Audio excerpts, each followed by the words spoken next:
Welcome. I'm Harmony Slater, your host of the Finding Harmony podcast. Over the past 20 years, I've taught thousands of yoga teachers and students to explore the intersection between ancient wisdom and modern everyday life, using mind-body practices to heal, awaken, and manifest their dreams from the inside out. This podcast is a sanctuary for those feeling overwhelmed by life's challenges. Are you ready to jump in and discover how these challenges aren't actually in the way, but are the way to finding harmony? Let's invite the magic back in. Welcome to the Finding Harmony podcast. I'm so happy you're here. If you're new, welcome. I'm glad you're joining us for this incredible episode. We love to talk about the intersection of spirituality, art, and human consciousness. And today is no exception because we are diving into a fascinating project that bridges the mundane and the miraculous. Get ready, fasten your seatbelts, because we have two incredibly artistic guests joining us, wild and wonderful friends of ours, friends of the podcast as well. You could go back into our archives and listen to past interviews with Spiros and Antonopoulos and Barry Silver. They would be separate episodes, but let me tell you a little bit about them. Spiros and Antonopoulos, he is a master of sacred practices whose legendary masala chai has touched the lives of countless seekers from the Beastie Boys to Gwyneth Paltrow, and is an incredible human with a lot of wild and wonderful experiences. We mention a few of them in this conversation. And he's just into esoteric, occult arts and practices and astrology, and really looking into what is consciousness and what affects our minds and the way we see the world and our consciousness. And so you can imagine where we're going to go. We don't know. And then Barry Silver, who is also just a fascinating human, a conceptual artist, and a yogi, also a well-known Ashtanga yoga teacher in the global community. Although he's not currently teaching Ashtanga yoga, he's immersed in his art, and his work draws from his deep well of indigenous wisdom, as well as his own personal history and autobiography, and his time spent in India, as well as Eastern philosophy. And together they created this project. I think it was 20 years ago was the first time that they went to the Ganges and sanctified shirts and sold these shirts. And it's called Gently Down, From the Mundane to the Marvelous. And it's really about consecrating mundane objects and turning them into sacred talismans, sacred objects that hold a spiritual power, a spiritual symbol, but also imbibing them with the essence of sacredness and magic, and creating something to become a vessel to hold sacred intention and energy that then you can take with you, right? How do we alchemize something that is normal or mundane and turn it into something that is sacred and special? And so this is really our conversation today that we're getting into, exploring the power of alchemy and consecration and the marriage of artistic expression with timeless traditions, and the profound journey of spiritual awakening that occurs when we dare to see the divine in every day. So, get ready for this wonderful conversation that will challenge your perception of the ordinary, and I hope inspire you to find the sacred in unexpected places.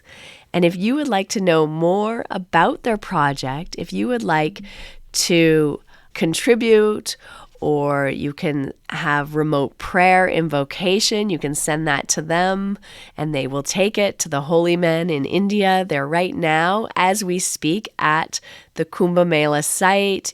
They're just in Varanasi, just a little bit away from the Kumbh Mela, but they have the Bathed, Beaten, and Blessed limited edition t-shirts, as well as these beautiful silver altar medallions. They're going to bring back holy Ganga water that's supercharged with a Rudraksha seed. There's many offerings that they're doing. It is an act of taking themselves and consecrating themselves as well as these sacred objects and then bringing them back to you, imbibed with power and intention. So there's many ways you can participate in this project, and it's a fascinating project. It's a beautiful project, and I can't wait to tell you more about it here in this conversation today. So let's jump in.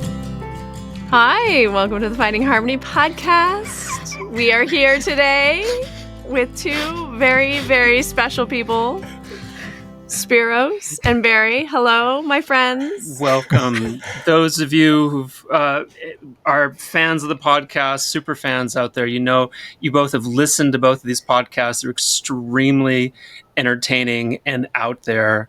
And that's what we love about these guys, is that they will say anything and we no idea what they will say. Spiro, speaking of which, you're in San Francisco? You live there? I'm in San Francisco now. It's been my home. It's where I have a constant address for decades. But I was just in Chicago caring for my father, which is sort of out of nowhere a swoop into Chicago and sort of family life and dealing with karmas that arise when you see hardship befallen to your father. And he's like, is this myself?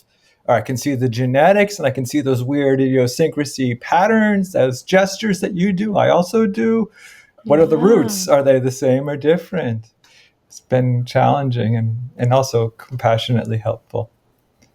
Yeah, wow. That's a big stage in life, isn't it? Ooh, yeah. I mean, you know, he wrecked his car for the second time this year at March. He had already done a second accident.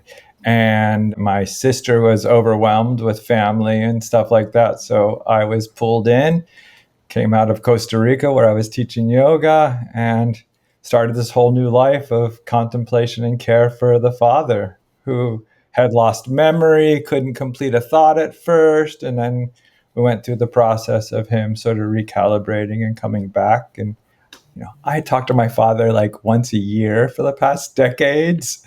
Wow. So it's been a lot of sort of re-acknowledgement of that. So that was part of what brought me to my current project also, which is about the light and the star and going for hope and inspiration above the river.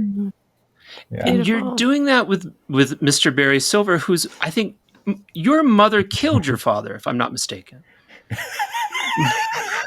Well, she didn't kill my dad, but I think I might have told you the story that my mother used to say on their wedding anniversary. She's like, I could have killed him 30 years ago and I would have been out of prison by now.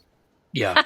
And better off for it. My mom, she's one of my favorite people. She's one of the funniest people right now. And where are you joining us from, Barry? Where on the planet I'm in are you? San Francisco also. Are you in the same house? No.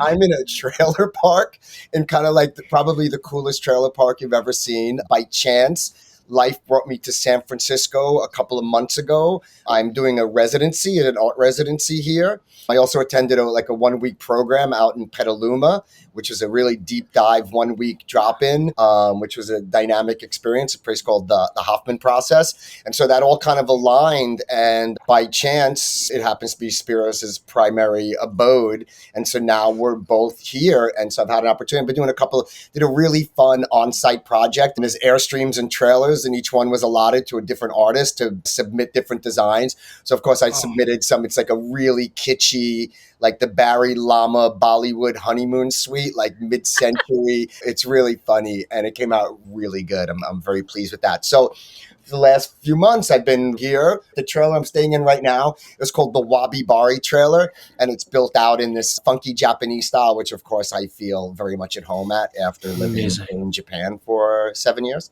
And teaching a Yeah. Mysore style Ashtanga yoga program there. You see how I work that in? A little, Yeah, good job. I ran an Ashtanga yoga program in San Francisco. Not once did Spiro ever call me. I had to go to LA to see him. You were at Zitter. Zitter? What Zitter? Fill us in here. The Twitter. I think the DMT is Oh, the kicking in. Twitter. Oh, my Oh, yeah, goodness. the Zitter. I get it. That makes a lot of sense now. 'Cause Xylophone. I speak Mayan, so shitter. it's shitter. The X is Oh the my SH. goodness, shitter. Yeah, Shitter. they just shut that place down. I taught at Shitter for like a year. And I opened up a Mysore program in the Shitter. Yep. And I used to go to the ritual probably underneath your building. So you guys were smoking DMT together, snorting it, and then you came up with a project. I have gone hunting for toads before it was illegal, before it was known. And, I was in the DMT movies that made Mr. Rogan what he is today. However. Wow, yeah. That's subversive karma right there. It is why his podcast is so popular. So you're both artists, even though you didn't start off maybe that way, or maybe you did. Maybe it was always your destiny. What do you think? Life is art. It's all creativity. No, actually, I didn't start really making art until my adult life. And throughout my career as a yoga teacher, art was always the side hustle. I bought a little blank journal on my first trip to India in 2001 or 2002. And I intended to do some writing and journaling. And I ended up just kind of cutting and pasting found objects. And for the next 10, 12 years, that just became my vehicle of expression and chronicling my life. And then when I was living in Tokyo, I started a t-shirt brand, and little by little, it started to take on more space. And it was just like always really therapeutic. I was never thinking of doing it to become a professional artist. But the last few years, from like yoga teacher artist, it's kind of like the balance has shifted. Now I'm more of an artist yoga teacher and been doing various projects and kind of conceptual stuff one by one. People always ask me what style I do. It's just whatever comes to me. I'm more about like having an idea and wanting to express that in whatever that material form is of expression, whether it's building out a trailer or my dad was a printer, so I love making printed matter. I've done a series of self-published books around my collages, around other projects. And Spiros and I, back in the old days, in the early 2000s, at Ashtanga Yoga New York, our yoga teacher Eddie Stern's school in Soho, Spiros ran the Sri Ganesha chai tea stall, which became the hub of our downtown yoga community and also the base for us to do a series of conceptual art projects. And we were doing a lot of screen printed t-shirts. That was really an inspiration from Eddie, who had been doing t-shirts much of his life. And then that spawned the Gently Down projects, which we will discuss further. I mean, the chai shop was like a performance art type thing. Indeed. Let's put a pin in that. I want to ask a question about that. I just want to say that Barry, for me, was like incredibly terrifying. His voracious appetite for work and how effortless and chic and fucking bonkers cool and hip it was for someone like me who was like a fucking classical painter. Like a neoclassical painter, and like I'm looking at this, like I'm so lame, and like you look at you go through one of these journals and you fucking find yourself in one of them. It's like, oh, that's me. They're so textural and they're just awesome, and I've always been terrified of Barry's work because it really cements how unimportant I am. And I have a Barry Silver original. When I had my appendix out in India, you asked for the photograph of my staples. Yeah. And then you cut them out and you made a collage with the staples as your mouth. Yes, I remember coming to see you guys. You were staying up on that second floor apartment at that time, I think. No? Yeah. I remember it was right around the corner from the Shala. That was many moons ago. Thank you so much. Thank you. I appreciate hearing that. I'm terrified of the guy too. Yeah, you should be. Terrified. You should be. One thing we should cover, it's really funny, our relationship, because we drive each other crazy. We do. We drive that. And in the previous projects we've done, so we've done a lot of smaller projects, but this is, we're going to talk about a project what's coming up called Gently Down. And we do this. We've done two projects called Bathe, Beat, and Blessed at the Ganges River, one in the Himalayas in 2005, then again in Varanasi in 2015. And Spiro called me like 6 months ago, and he's like, hey, it's been 10 years. It's time to go again. And the Kumbh Mela is happening. And when, like, as soon as he said it, it was like, we have to go. Like we kind of have, it's part of our sadhana, it's not just the art and the performance and the business. True. Like it's become part of our spiritual path. And we're like, okay, we should spend some time together to see if we could even like tolerate each other, because part of like the kitsch of the performance art is the kind of comedic friction between the two of us. Like, okay, it was fun in 2005, cute in 2015. Now it's just like, we're just old and grumpy at this point. We really even want to like hang out with each other, and we're still like, the jury's out. We kind of tolerate each other, but we also like the deep love that we have for each other kind of outweighs any of the kind of personality stuff.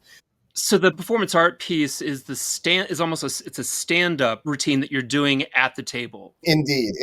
But part of the project is the friction. It's how we can maintain the intensity of the ritual.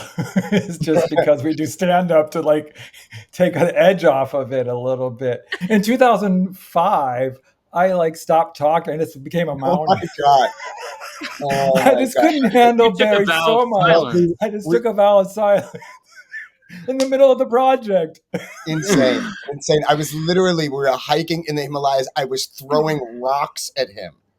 I was so mad at him that he decided to take a vow of silence for like 48 hours while there wasn't a time when we needed to communicate more. And then like it all melted away when Spiros got frostbite from going in the Ganges River at a glacier at the source of the river, and I had to like cover him in blankets and hug him until warm him. No, ridiculousness. Did you lose any digits? Mental digits. Lost some brain cells. May I talk about the concept?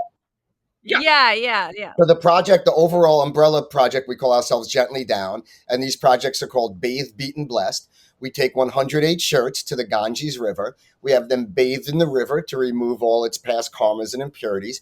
We have them washed and beaten against the rocks to get rid of any residue that might be left behind. And then we take them to a temple or temples to have various blessing ceremonies done to them. And so the idea is to take what might be considered a mundane object and through a series of rituals and ceremonies, transform it into a talisman. And we also go through this bathe, beat, and blessed process. And we go with the sincere intention to be as proxies for the 108 people who are receiving the shirts. And we're having a few different items this time. And also for the greater good of all humanity. So, there's a comedic aspect and it's us, but we also there's a very sincere foundation to the process. Spiros, want to add some stuff? Firstly, Gently Down is from the obvious gently down the stream. So the stream is Ganga, the stream is life, and that is the root of it. And the gentleness is sort of the hammer of gentleness. We try to be fierce, but we also be gentle. And in this case, I was thinking at the beginning of summer that it is the tower. The tower is happening, the tower in the tarot cards. The tower is, a card number 16 in the major arcana. It has to do with things crumbling. The big towers, the big empires crumbling. And that empire is all around us, is in the world, is in government and corporations, but it's also within ourselves and the structures that we use in our own ideas of ourselves. Can you guys hear me? It's frozen again. 2024, Spiros, you can't get internet? The internet You're the one in the trailer, Barry. This doesn't make any sense at all. But San Francisco, I think the internet's bad, and you're probably in a clear spot with the trailers, the flat spot, not in the hills. I would think here in tech-savvy San Francisco, the internet would be right? banging. All right, good. I'm actually glad he's gone. I was getting a little bored with this guy. But you did a tarot deck yourself, Barry. I did a tarot deck myself, so I do have some connection with the story of the tarot. and it makes perfect sense. And actually, wait, let me see if I have my deck here. I don't know, you guys. I thought it was solid here, but it's totally not. So what It can was we do kind of now? solid. We heard the first part. So let's let Spiros finish the second part. It's just saying that, externally there's towers and structures that are crumbling, and we see that in the news and all that stuff. But internally, we have ideas about ourselves that are also harder and harder to uphold and are also crumbling.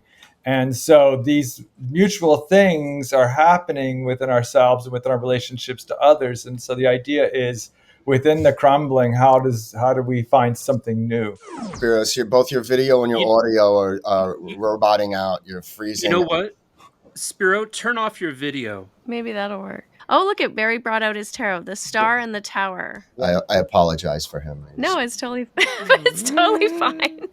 One of the first paintings I ever saw was my dad made a painting of the star for my mom, and I loved it because it was the first time I'd ever seen a naked woman, and I was really, really jazzed by the painting that my dad made. It is the card of hope and faith, and nudity. Strangely, none of those except nudity were in my parents' marriage. But, oops. A lot of nudity, though. This is the part of the conversation where we completely lost Spiros into the ether. But don't worry, he does come back. But you were picking up the conversation, refocusing on the Gently Down project, which you are going to love hearing about and exploring more. And don't worry, we'll get back to the tarot and the deeper cosmic dimensions soon. So I have your shirt from 2015, and so do you. 2005. You have 2005? 2005 was the long sleeve brown shirt. I don't have that one. I have that one. You have that one? Yeah. 2015 was the skull theme, the skeletons with the heart. I like that. Yeah. I have that one too. But this has a very unique logo. Let's see. Okay. We actually, for the first time in the previous one, Spiros and I did all the artwork, but this time we collaborated with a friend named David D'Andrea from Samaritan Press. He did the Gunga design, the Devi Gunga, pouring from the Kumbh pot, the three rivers, because we're going to be doing the project around the Kumbh Mela, which is happening in Prayagraj, the confluence of the Ganga, Yamuna, and Saraswati rivers. And then the sigil design, Spiros and I came up with, we wrote out our intention in a domed Masonic, is it a Masonic temple, Spiros? It's a theosophy place. It's the Theosophical Society. Yes, it was the first ideal spot that they made in Hollywood Hills. They eventually moved up north of there, but in the early 1900s, they had this dome, and this was their secret little place. They had a temple also right next door, and a friend of ours had rented this dome area and was restoring it, and so we went there to do our sigil. Yeah, we wrote out our intention and then came up with this is the visual design that came out that holds our prayer and our intention for the project, which is called Bathed, Beaten, and Blessed. For some of our listeners at home, could you explain what a Kumbh Mela is? The Kumbh Mela, it happens in India. It's been going on for eons. It happens once every 12 years. And it migrates between 4 different locations. It rotates each 12 years. It's in a different location. And it's a confluence. People have seen images of it. It's predominantly the Naga Babas, all covered in ash with the dreadlocks. And they meet at the Ganges River during this astrological confluence. All the properties of the bathing in the river are elevated and amplified at that time.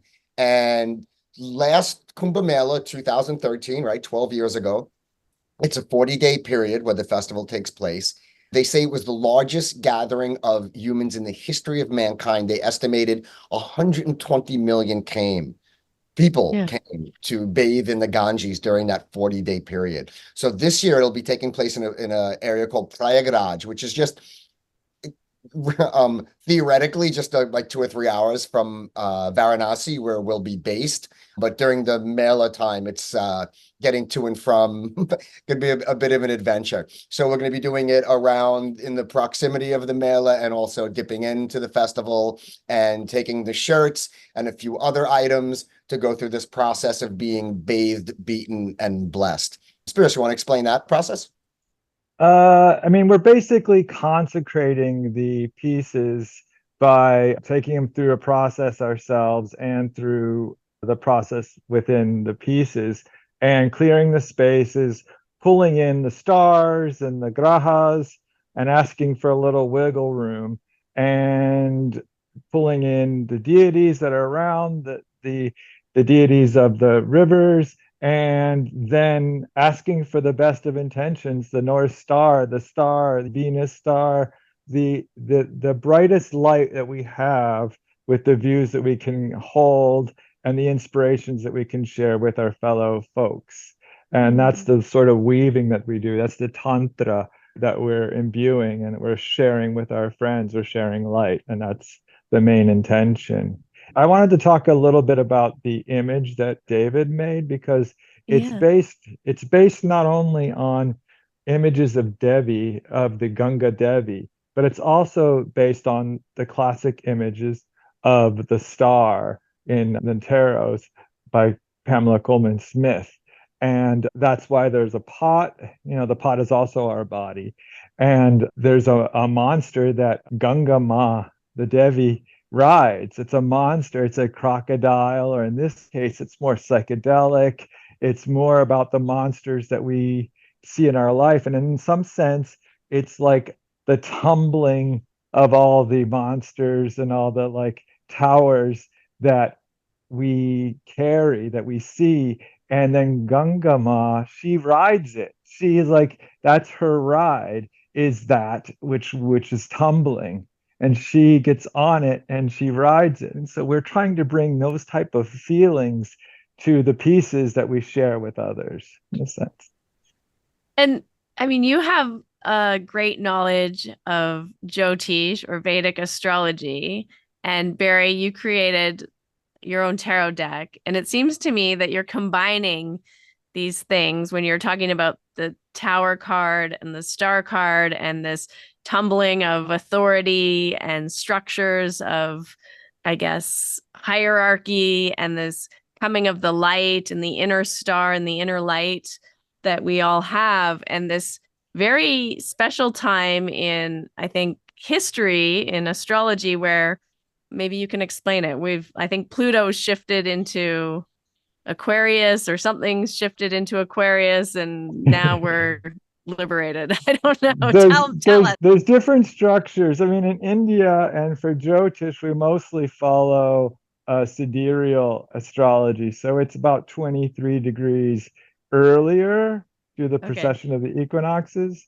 Nonetheless, Pluto, which is a relatively newly discovered star or planet, is opposing Mars in this case. And so that's going to be part of the tensions that are arising. But Kumbh Mela itself really happens when the sun enters Capricorn. And then there's a secret or a nakshatra that's only used for ritual that happens a few days after sun enters into Capricorn. And that's when the real rituals of transformation occur. And that's why all these sadhus and not yogis and various people are going to be cleansed of their sins and of their struggles, and to be rinsed and anew, in a sense. And so we wanted to tap into some of that. Okay, so if I were to purchase your shirt, because I really love it and I want one, and you also have like these pendants as well, I saw. Yeah. So so did we talk about the bathe, beat, and bless process? Well, no. So that's what I'm saying. So I'm going to invest in your project, and what happens? It's multi-levels, right? So the idea is really by the item that you get is really just a keepsake, as to memorialize and symbolize your participation in the project. We make the shirts. Oh, it's not just it's active. It's active. It's part of the weaving. It's the weaving continues. It's like a participatory thing. Like when you're carrying this around, you're not wearing something that you bought at a store or something. You're actively living the dream of inspiration. You're calling it forth in a sense. You're one of us. We're talking to each other.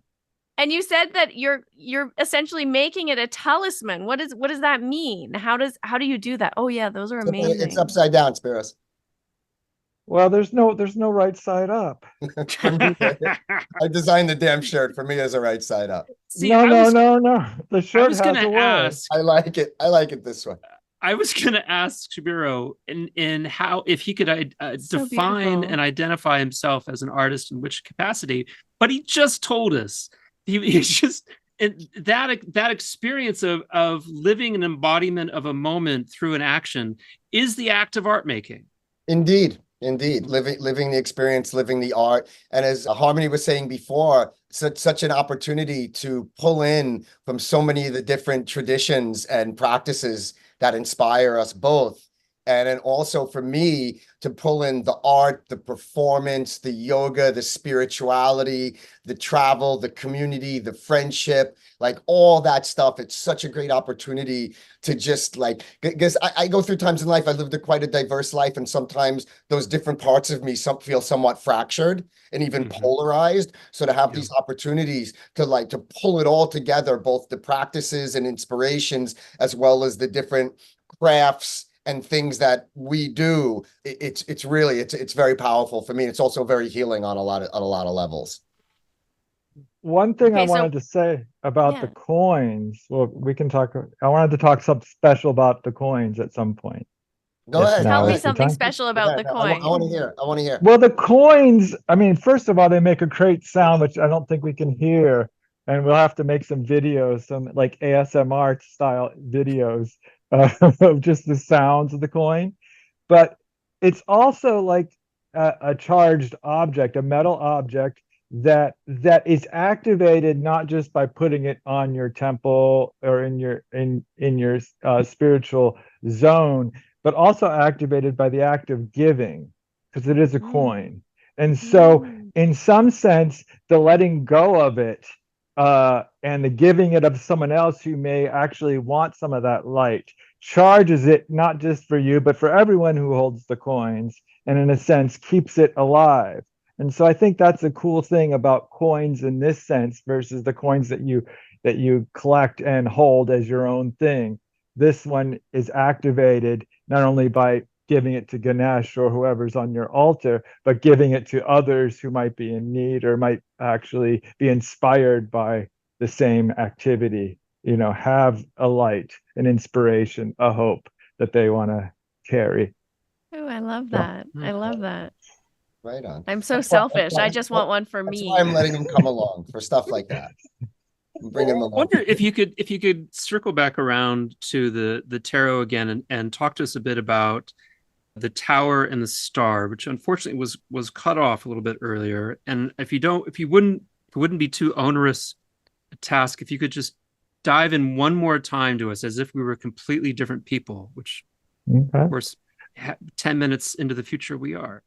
Exactly. I mean, the tower really came while the beginning of summer, things were looking grim astrologically, but they were also looking grim politically, environmentally, governmentally, all these type of things, business-wise. And so what we were thinking is that the world's crumbling in various levels. And in a sense, I'm also crumbling. My ideals, my own sense of self sometimes is falling apart. I mean, as I'm pulled into caring for my father and seeing parts of myself that I'm uncomfortable with, seeing them activated from a mirror of myself, I was like, the tower is happening. Things are crumbling. And it is a fire that's burning, and swaha to the fire. Let the offerings pervade, but that's not the end. And so what's after that in the major arcana is a twilight. You know, before the sunrise, there's like a star, and there's a beautiful Devi that's bathing and using her jugs basically, and in Jugs? jugs are Prisms. kumbhas basically. Okay. Mhm. Kumbhas, using her kumbhas, her It's a pot. anyways, Pamela Coleman Smith in her classic rendition of The Star is a woman who's bathing underneath the star at the river or at water. One foot is in the water, one foot is on the land. And it's interesting because the Devi, the Ganga Devi, is classically pictured riding a crocodile or various monsters, river monster that David drew for us, which is an embodiment of the 16th card, the tower trembling. And in this case, Devi Ma has allowed us to ride with her on the monster and to use what has tumbled and what tumbles and what eats us as our ride through the light of the star and the inspiration that we all share. And so those type of hopes and blessings that the star brings for a new time is what really inspired us to get together, and Barry and I to like try to get along with each other enough to do our spiritual practices together. And An almost impossible asceticism. I feel like you two are an old married couple. I can though. make a podcast. But okay, so I'm gonna buy a shirt from you. Now, what are you gonna do with the shirt? May I, Spiros? please. So the shirts, along with our other items, will be consecrated at the Ganges River. The project is called Bathed, Beaten, and Blessed. The shirts and us will be bathed in the Ganges River, which is said to remove past karmas and impurities. They'll be washed and beaten against the stones to get rid of any residue that might be left behind. You as well be beaten against the stones. Well, metaphorically. Oh. Yeah, like rigid stones that Yeah, become listen. rounded and soft. I have to share a room with Spiros that's like getting beaten against the rocks. No, we intentionally stay in the same room just to like for all that. And then the shirts will be brought into different temples for a blessing ceremony. So we're taking the shirts and taking them through this act of consecration and transformation and turning them really into a talisman, into a blessed item that when the recipient wears the shirt, they will be carrying that blessing with them. And also made in a limited edition, there's a series of 108 shirts only. So like the beads on a mala, 108 beads, the 108 recipients and the 108 people create a prayer. Right? They create a complete and closed circle. And so that's why we like to work with that number of 108. And so that's the as you can see, I have one here. There's a little bit of a closer look of the Devi riding her beautiful crocodile Marika. and then the back has the bathed, beaten, blessed, and then gently down Ganges River, and then each shirt will be hand numbered. The shirt was made for us, custom made for us by our friends at a place called One Golden Thread. It's such the cotton, it's organic stretch cotton. The fit, the cut is really nice. It's a sexy t-shirt. And then on the inside, little secret, printed inside right behind the heart there's a mala with a prayer poem manifesto about our shared vision with it was amazing. This company, One Golden Thread, their ethos of the golden thread that runs through all their shirts is the same like ours with the stream, and they work in series of 108. It was an ideal fit. And I'm really happy. We just got the shirts a couple days ago. We kind of nailed it. I was already gonna buy one, but now I'm gonna buy one before anyone else can. It's a nice keepsake. No, they're going. Our stuff does. I know it takes off. They will sell out. And we're offering some other things, opportunities for people who want to participate in the prayer level. We'll do remote prayers for people, and we might expand our offerings as things take off. It was for whatever reason, I mean, we're going to India during the Kumbh Mela. The production of like, it's just a t-shirt. Everything took months. Like everything has been taking quite a while, but we stuck with it. And I'm proud of what we did, what we created, Spiros. So I feel like we're in good form. We're planning to leave on January 2nd or 3rd. Okay. And we'll do a few stops before to prepare ourselves. And then we're meeting a small group of friends in Varanasi at the banks of the Ganges, and we'll be together with that group for 10 days. And that 10 days kind of lays over two of the main bathing days at the Kumbh Mela, where the energy is just like, we're really timing it to do our consecration and rituals when everything is dialed up and amplified. That's when the beating off will happen. That's Do you already have your temples picked out? Do you know the spots where you're going to get them blessed, or are you just going to find babas and see what happens? We know some temples that we will go to ask permission to be there and ask for guidance, but we're also, it's not whimsy that we're following, but we're following the thread, the golden thread in a sense. And so we don't have exact knowledge of where we're going to be or how we're going to make it exactly to not very many kilometers north the river, but it's a whole different thing this year with Modi going also to Kumbh Mela. So it's like there's checkpoints along the way, and so it's a whole maze. But at the very end of Kumbh Mela comes to Varanasi. Like for Mahashivaratri, everyone comes down and the completion is at Varanasi. So we know that they will come. Kumbh Mela will come to us if we don't make it up to them. But Modi's only going one day, right? Like a couple days? He's not going for the whole thing. No. It's Modi. He's unpredictable. Don't put Modi in a corner. There's a great performance art exercise that's called from the Dadaists, and it's really taking advantage of the randomness that is the universe and how it operates. And it's very much like just following the Tao. Is you could give yourself like a folded up piece of random instructions: go left, walk up the stairs, then walk 100 feet, and then you just arrive and you open up the piece of paper and you just follow the instructions and just let the randomness of those choices inform what happens to you. And I think it's whether you do that or not is not important to me, but what's so interesting is that you're following that spirit of that golden thread, as you said, of just letting the universe inform how the operation will commence.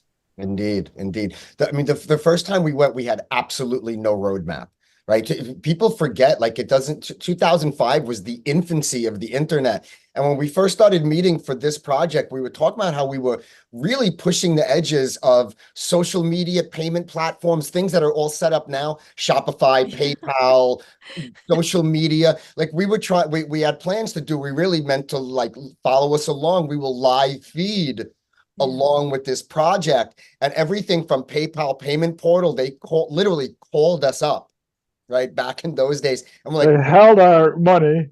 Right? They're like, what are you guys doing? They wouldn't give us our money. They're like, what are you guys doing? And we explained the project, and they had to call us back. Like, sorry, that doesn't fit within our guidelines. That's not what we're set up for. If somebody purchases something, they need to get it like straight away. So we explained. So we ended up having to send people a token. We're like, we're going to give them a token, and the token is redeemable later for that t-shirt.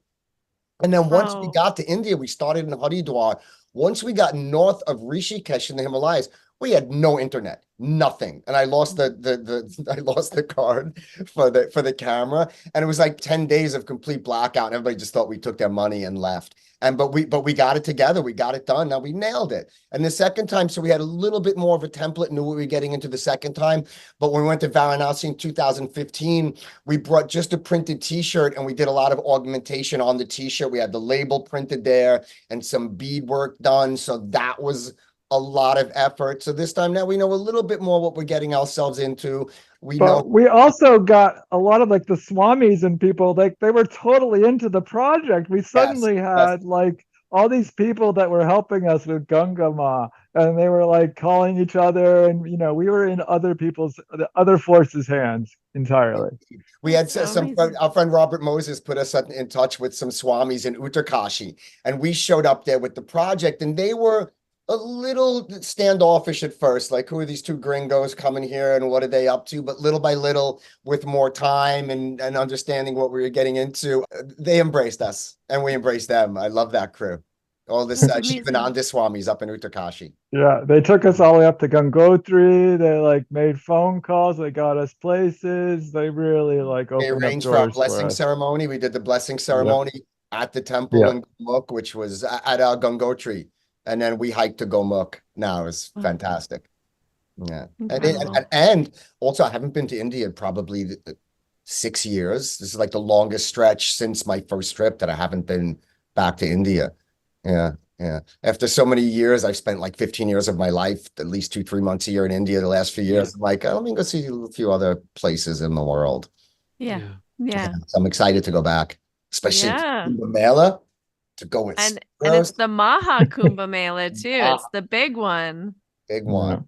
Yeah. No, is that 12 times 12? It's only every 12 years, but they do like a little one every 4 years. I see. So it's not 144.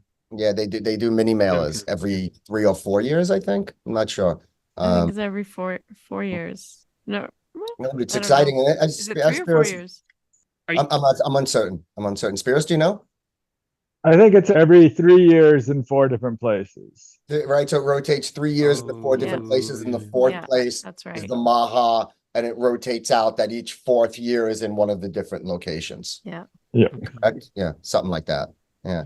I'm excited. It's great. I mean, the timing is perfect. I mean, when Spiros came, I was living in Puerto Rico for the last year, and we were both going through it, man. We really we reached out to each other, and we just I was in Puerto Rico on like a self-healing journey from the last couple of years. I was feeling a little bit battered and lost. And so this project couldn't come at a better time. I need to get bathed, beaten, and blessed. And also, really, sincerely, I mean, it's such an opportunity to do something that's fun and interesting and creative, and also at the same time to be of service to the people who participate and for the greater good of humanity. I really believe in what we're doing. Is there a way for people to hook up with you while you're there? Reach out on Instagram. That's what I mean. Or to join the group. You know what it is? Well, I'll be honestly. So first, I don't know what to expect, but the thing is, I mean, we started trying to book a place 6 months ago in Varanasi. And fortunately, we had somebody on the ground on the other side who was kind of concierging and helping us, a friend of a friend who found a place. And we like to stay south, like around Asigat. It took us a while to find a place that we can get 3 rooms in together. And we're all the way north on like the north end of Varanasi, where I never stayed, a little bit outside the mayhem. So it could be really nice. But if somebody could find a room, find a place to stay in Varanasi, if they want to come by for a cup of chai or a morning yoga practice, by all means, if they want to help us carry a few shirts. But as far as like joining for the trip, that we're not taking people along. It's not set up. We just don't have the capacity. We can barely handle ourselves. Yeah. Harmony mentioned the other night that she wanted to go, and I said, there's no fucking way we're going. But you go ahead. If Harmony, if you want to come along, you can crawl in bed with the Spiro. So we'll throw. Spiro would love that. Yeah.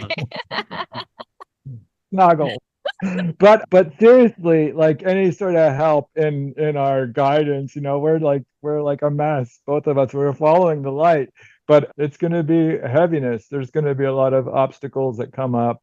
All the obstacles that we're trying to overcome in ourselves and in the world that we're trying to work with, they're going to be apparent there. And so any sort of help from our friends is crucial, really. Well, I'd love to draw a map for you guys and some instructions, and I'll send them to you, and you just see where it takes you. By all means, by all means. How many coins are you carrying? Spiros? Well, we are carrying some symbolic coins that will be melted down with the metal that we'll bring and made into coins. Yeah, the So cost of the production of the coins is it's costly. They're pure silver. And Wow. and so I should give a little pitch for this. They were made by our friends at Acom Atelier. No, super like really handcrafted. It took a while, a few different because one side is raised and embossed, the other side is engraved. So it was quite a process of embossing, molding, engraving, and it took a few tries to get it right. So that was quite costly, and the coins themselves are costly. And we also can't predict how many people are going to want those. The shirts are limited edition. The coins will make as many as people want. So we'll be taking like some mother Wow. coins with us, along with some silver that will go through a consecration process, sent back, smelted down, and then whatever as many coins as we make will be made from that mother batch. See, that's where I see the real problem in this whole thing is Yes. you're going to be arrested with holding silver and trying to import silver into the country. Like that's Yeah. a key point there. Yeah, my attorneys are on standby. We keep some money in escrow both for our shipping and packing when we get back and for legal fees. Yeah. Oh, And goodness. what is there any other talisman items that you're bringing on this trip? Currently, the offerings are the t-shirt, the coin. Also, we're going to be ethically taking a strand of the larger Rudraksha beads, and those will be taken apart, and then you can get some Ganga water and a Rudraksha bead. And then Okay. also offering people remote prayers where people can submit their prayers. And when the time is right, their prayers will possibly all be read aloud and also written and put in the home of fire. Wow. You guys yeah, are like we've modern gotten some day. heavy ones. We've gotten some heavy Yeah, ones too Really? already. Wow. It's people not are a submitting, joke. It's not a joke. yeah, Yeah. people are submitting prayers for deceased relatives and people. I don't know if you did you the email. It's I that have been, so people who who participate in the prayer level. I send them a form to submit their prayer, and it says make it count. I love it. Yeah. And so, Right. we're Wow. staying open. We did want to we had some when we first met, we had a lot of different ideas, and then we kind of narrowed it down to what felt right. And also, as I said, the production was challenging. I've been on the road. Spiros has been dealing with his dad. So we kind of like stripped the project down a little bit to like, let's do what we can do basics. But originally we were going to do a copper, silver, and gold coin. Oh, wow. Now that we have the mold, we might still do that. And we're also open once we get to India, if there's an enthusiasm around the project and we come across some item that we feel is proper, we'll put it all through consecration. We'll As, bathe, beat, and bless anything. exactly. As Spiro said to me when we first started talking about it, he goes, yeah, let's go. He goes, we're in the consecration business. I was gonna say you guys are kind of like artist eccentric Western pujaris now. Always. It's a niche market. Consecrators. Consecrators. Consecrated. Yeah. It started with I mean, the tea, it moved to the t-shirts, and now it's like full pilgrimage. Yeah. Yeah. No, it's natural progression. You have little Ishta Devatas that are going to have like a little bathing ceremony when you're there. Do you have? But we'll gather up all the things that we feel are necessary. We also have some really good friends. An Italian friend who's coming with us. He's kind of like our Ishta Devata. Okay, good. Yeah. A living We Ishta have- Devata that you'll bathe and clothe every day. Yeah. We That's have good. Ishtadevatas. We Yeah, have good. practices. We have.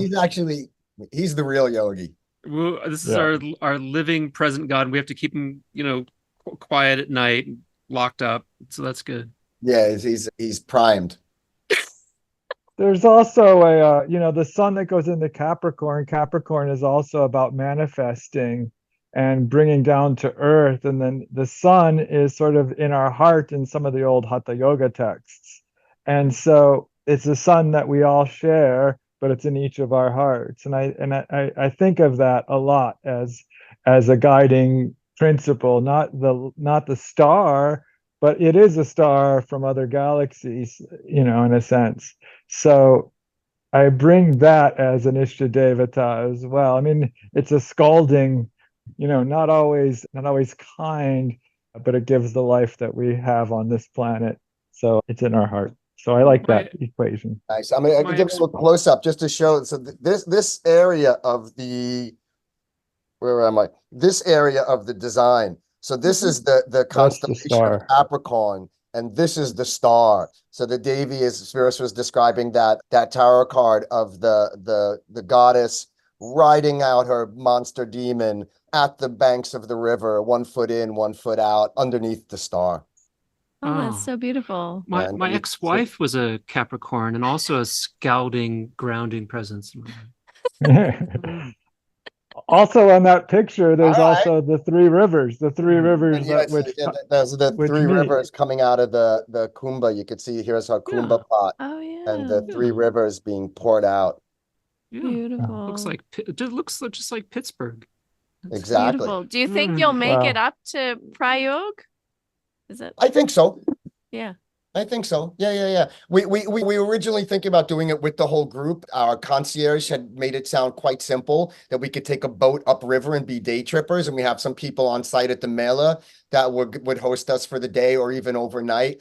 But then as time progressed, the guy was like, might not be so easy. So we decided, let's just get there and then see what things feel like. Let's see what the reality on the ground is. We might get there and find out you could get in a car and drive up and down for the day, and it's not a big thing. And it might also be a thing. And so we have time. Like I said, we have that 10-day period where we're going to be with our friends at the river, and we have time before and or after to might be easier for just the 2 of us to go on our own and Yeah. Sneak in and sneak out.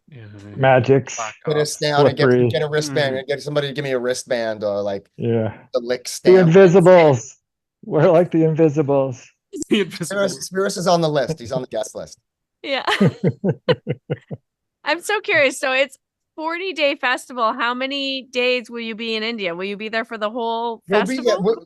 We will. We're going to be there Wow. during the course of the whole festival. We might. It's like you said. It's open. We're open. It depends. We're going to land in Bombay and see some friends there and get grounded and do a few personal things we want to take care of for the first week or so, and then really the rest is like we have those 10 days booked. I think that's Jan 26th to Feb 4th or something around those dates. And then before and after, really, it's like we like to stay open and see, we might come across something or a temple that we want to visit or something that's happening elsewhere to get us in frequency. And above. Yeah. And then Shivaratri is sort of the cap of that, So then after Shivaratri, we'll come back. Shivaratri is the after party. After party. It's the final crunch of wakefulness.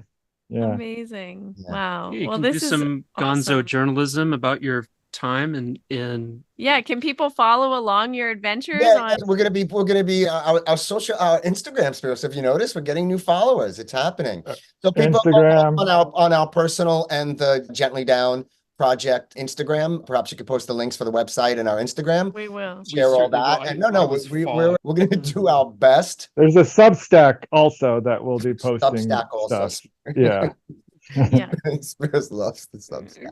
I don't love it, but it's convenient. It's easy. And we certainly plan. I mean, that's the whole point. Like we're going to be posting the whole process as much as we can. And it's going to be it's going to be great. It's going to be. But we can do long form with Substack. We can do ASMR. We can do the soft sounds of things. That's right. Well, I'm really looking forward to that. I love and adore you two gentlemen so much. You're the wackiest motherfuckers we get. And I just really appreciate the time. I appreciate that you reached out to us, that you wanted to talk to us at all. It's enormously flattering to us that you give us any sort of attention, and it's amazing. You're the only people who would take us. Another way of saying thank you, and I'm thank you both for your. I mean, we know each other. We're like 25 years going on right now. Yeah, it's been a nice ride, and nice. It's so happy. I'm so glad that we're still in touch. One of the great blessings of our Ashtanga yoga life has been the community. I mean, we really like those friendships are so solid. And thanks for your Very much. patience with our dealing with our technical difficulties. It's Yes, cool. yes. I was just a little baby going to your chai stand in 2000 and 2001 when Guruji was coming. It was just like, just Aw. awesome. Like you guys already looked exactly fully formed and realized. And just like, wow, this is who I want to be when I grow up. Those were good days. The New York chai stall days were we really did think we were the cool kids of the cool kids. It was obvious You were the that cool you kids were of the the cool cool kids of the kids. cool kids. And Nothing look could at have us, more. look at us. It was super fun and sweet. Yeah. 25 years later, all banged up, trying to like little go back to the little river to little touch revive of gray. ourselves. Yeah. Yeah. Very gray. Resuscitate. Yeah. Yeah. But lovely gray. I might have to. Super. I might have to challenge you, Spiros, and grow my beard out. Good luck. Yeah. I think you should try during the Kumbh Mela. You That need the is- beer. Maybe That- Yeah. it's been a while. It's been a while. Yeah. Now Yeah, I- you need I the gotta beer. show- It's show this guy hard how to keep do it. up with the Greeks, bro. I mean, good luck. Yeah. No, But they, you know, I get some length. If you remember my Kundalini days, I was. That's But right. back then You I were- had like yes. black and gray. I haven't grown it out. Yeah, It's been that's all right. white And the turban on and top. the turban. On the turban. I I'll be think back. you can When- buy opium in Varanasi if you're a sadhu. So- Yeah, definitely Can I- bring some back with you if you find it. Have you And- I'm found opium teasing. in Not that I'm If you- interested in anything like that at No, all. no, no. you know. If you consecrate the opium, that's the highest platinum level purchase. I'm Yeah. your first buyer. But you Okay, I gotta be mean, careful now. I you heard- have to come and you have to come to the chai stall Oh, there I have because to come what there what and do happens it. in Varanasi stays in Varanasi. Well, that would be a reason to come then. We got to we got to bring out testing kit because I hear that they're getting fentanyl now. No opium. Oh. Sorry, gotta go there. Man, I never got Uh, the only place I ever got offered opium in India was in Jaisalmer. Where's that? Jaisalmer is like the northernmost town of Rajasthan on the border of Pakistan at the Pakistan. Thar Desert. And no, it's outstanding. It's called the Golden City. Very, very beautiful. They say it's the only living fort, which means there was a fortress in the town at the desert, but now it's like shops and people actually live. There's like apartments in there. And I went there in 2016. I remember specifically because it was the time it was at the Trump election, that first Trump election. And I went out to the Thar Desert. I'm like, take me out there for 3 days. And I might have taken a few things with me. And I'm like, leave me in the desert. I'll be back. I came back. I found out Trump was the president. And it was also at the same time. I think they might have timed this to like, because it would get washed in the other news, is when they demonetized all the Indian currency, Yes, yes. all the rupees of like 100 Yep, rupees I or remember above. that. oh right. Disaster. Like they Yeah. were so unprepared for it. I was out there and so you couldn't get any money.